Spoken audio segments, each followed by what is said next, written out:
Okay, so let's get right into it. We're going to break down the real threat of artificial intelligence. And I promise you, it's not what you've seen in the movies. The danger we're facing isn't some sci-fi villain. It's a quiet, kind of bureaucratic dismantling of democracy, and it's powered by technology that is already here. For years, we've been told to worry about one specific kind of AI threat, that big cinematic one, with sentient robots and a conscious Skynet. But what if the real danger is quieter, more bureaucratic? What if it doesn't require a single machine to wake up? What if the true apocalypse is one we're building ourselves, piece by piece? This slide really lays out the two fears side by side. And the contrast is, well, it's stark. On one side, you've got the Hollywood fantasy, the robot uprising. And on the other, you have the quiet reality of an algorithmic coup. See, the real threat isn't that AI will rebel against us. It's that it will be used to give a tiny fraction of humanity absolute power over everyone else. So let's just park the science fiction for a second and talk about right now. Because the threat isn't some rogue AI that suddenly becomes self-aware. No, it's the mundane, terrifyingly efficient use of AI that has no consciousness whatsoever. And here's the thing you've got to grasp. These systems don't need to be sentient to be tyrannical. They just need to be three things: scalable, opaque, and persistent. They don't have to understand justice to influence a prison sentence, and they certainly don't need to understand democracy to swing an election. And that brings us to scalability.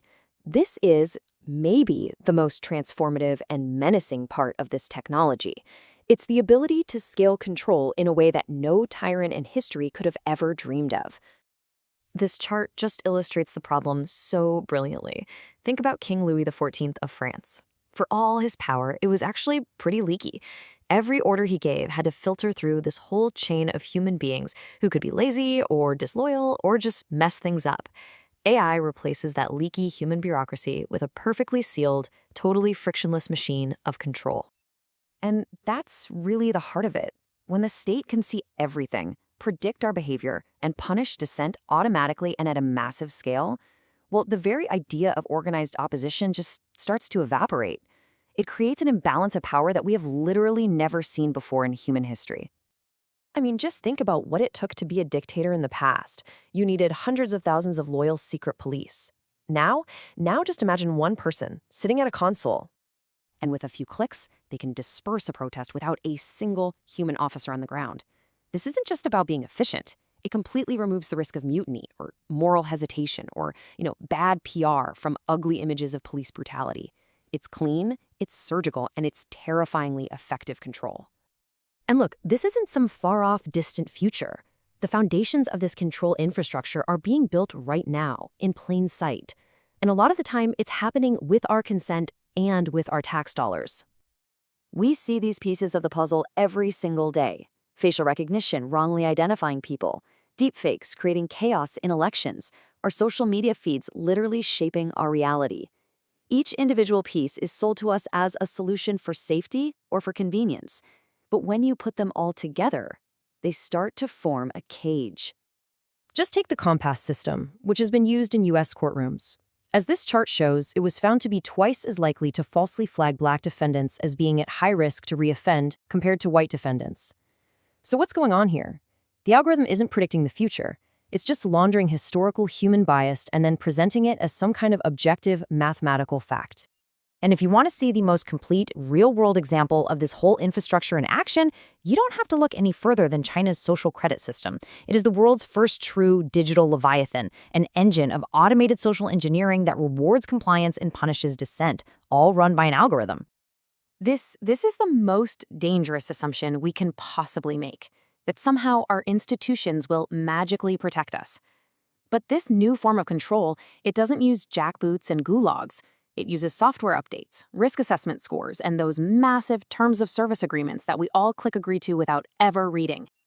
So the big question is, where do we go from here? The future is not set in stone. We're in this incredibly critical window right now where the choices we're making today will absolutely decide the world our children inherit. And it looks like there are three possible roads ahead.